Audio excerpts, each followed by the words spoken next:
Hello, everyone. So you guys probably don't expect me to bring you guys many games from generations like RBY, GSC, or even ADV or DPP. Although I have wandered there in the past. But today I'm bringing you guys a bit of a special game. We have a GSC game between Kratosmana and Dice. I actually really want to get it live. So I just got back last night right beforehand. But my roommate was in the room. But I knew I wanted to bring this game.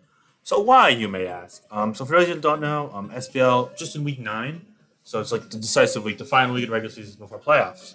And as you guys might hear, I'm actually playing some nice gold, silver, crystal in-game music in the background. I'm not sure how it's going to turn out, honestly, but I really like this the soundtrack in this game. But anyway, tidbit aside, so the Sharks are out now, unfortunately. They fell. The Wolfpack also out. The Runers, however, are in. Those teams were all on the bubble, if you will, playing for the last two playoff spots after my team clinched in the middle of the week and the Titans clinched earlier in the week. So now there are two teams playing for one spot, and the winner of this game, their team jumps into the 3 seed. Dice's team, the Raiders, were kind of the favorites coming into the week. They've been doing pretty well. They haven't really lost many weeks, but they're down 6-5. The Kratosmana's team, the Classiest two, have also been looking pretty sharp as of late. So if Kratosmana wins, his team wins the week, they jump from 9 to 11 points, and they get the 3 seed. Alternatively, if Dice wins, then they get tied, they get 1 point, they jump from 10 to 11 points, and they get the 3 seed. Both have better battle differential than the Runers, who are in the 4 seed. So I'm going to pause for a second just to maybe get some water, because GSC game could be long, never know, but also I'm out of water, so there's that. And then we'll get on into this game. All right, so we're back. So basically, it's Gen 2. Decisive game. Let's get on into it. Kratosmana is going to be leading with a Snorlax. Dice is going to lead with a Raikou. We're going to see a Thunder right off the bat, try and get some chip, see what it's going to be doing. We're going to see Double Edge there from Kratosmana, which is going to do a lot of damage. So it's going to force Dice playing a bit of a conservative and switching out to the Cloyster, which is oftentimes seen as a measure to pivot into Snorlax and get spikes up in the early game. Now, if it's a Thunder variant, Double Edge plus Thunder is a very good chance of killing, especially if it connects, of course. But he's not going to do that. Instead, he's going to do the next best thing and get a lovely kiss off. So that's going to render that Cloyster pretty much useless for a long time if luck favors Kratosmana, given the sleeping mechanics. And also, to make matters worse, we're going to see a Golem from Kratosmana. So unless there's something like Mischievous to try and block the spin, Spikes could be off for a long time, if not the entire game for Dice's side. So that's pretty big. There is some punishment for that, however. Between a Body Slam and Earthquake, the Golem's going to be near half health. And knowing that he's not going to boom this pretty early, we're going to see a follow Body Slam predicting a switch. However, Kratosmana is going to reveal his Spiker, the Fortress, and not fear our fire moves, so to reveal Body Slam and Earthquake. So it's Curse Variant, all that good. Going to get that Curse off, and then get an Earthquake off for 20%. But the Fortress, after getting a Spike off, is going to get a Toxic off. So looking like a pretty good early game for Kratosmana. An Earthquake crit, however, here is going to be cause for concern for this weekend. However, it's going to go for a rest here and attempts to wall it in the short term. And not wanting to mess around with the Coon resting up and getting recovery, he's going to boom, which means that Dice is using a bit more of an offensive team. He has a Golem of his own, too, interestingly enough. And the Golem's going to go up for that spin into that Fortress. Okay, that is cool. Fortress can threaten us with Toxic. It's not likely to be Giga Drain.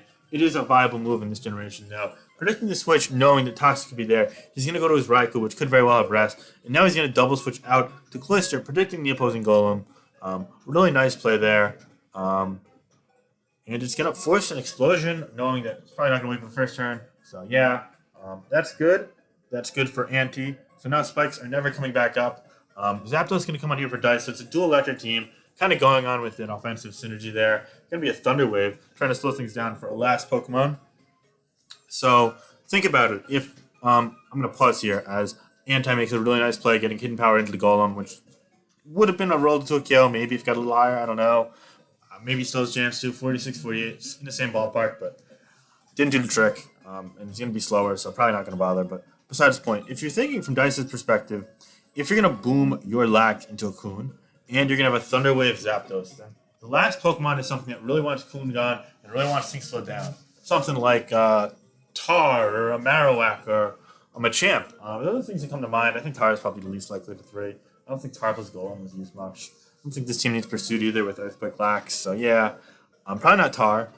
So I'm thinking it's probably a Marowak or maybe a Machamp. Although Machamp doesn't really synergize as well with Earthquake Lax either. I mean, it's like it's a thing, but Not as much. I've seen it more on kind of balanced teams than I do like these offensive teams with the. Sorry, did I say Earthquake? I meant Boom, Snorlax. I haven't seen Machamp on as many. He's kind of like a breaker that could fit on those teams, if you will. Whereas Marowak kind of enjoys the paralysis support more. Machamp's using Curse. And I'm not a GSC expert by any means, but I kind of feel like just given a lot of the cues that was said in the chat during the game, that Marowak made a lot of sense. Or just really insert thing to abuse Suicune as we listed before. So yeah, that makes some sense from Dice. But as for Anti's position, just to kind of break it down a bit, he's able to keep spikes off for the entire game with the Cloister being dead. But he also has his own spikes up, which is pretty cool. But those can be spun away from the Golem, so he's gonna have to kind of play a retroactive game.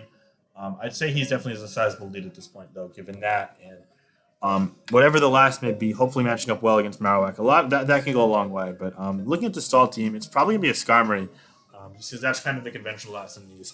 Anyway, he's gonna go for an Earthquake, predicting the Fortress, get some chip on that, and then predicting the Golem to stay in. He's gonna go for a Toxic, as Raikou comes in, doesn't mind status, it's like the rest, and then we're gonna see double switch there from Golem, which is really nice. And now I assume he's gonna go for Rapid Spin. Yup. I wonder if he's gonna try and go for Earthquake to try and whittle down this Fortress here, like with those spikes.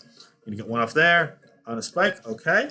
He might be able to go for another netted so weakened, not minding getting Toxic. But no, he's gonna go to Zapdos on a Toxic. I'm not really too sure about that. Raikou's already Toxic. Do you really want both of them taking the Toxic? So Thunder Wave Zapdos, then it's less likely to be of the rest variety. So that's interesting. Anyway, we're gonna see the Skarmory indeed here. Come on an Earthquake as the Golem came in Raikou. Now I'm going to just spin, nicely pivoted around by Anti. So he's going to get a little leftovers recovery there. And now Earthquake's going to come here on a Toxic miss. Toxic's going to go to the left. So that's really bad for Kratosmana.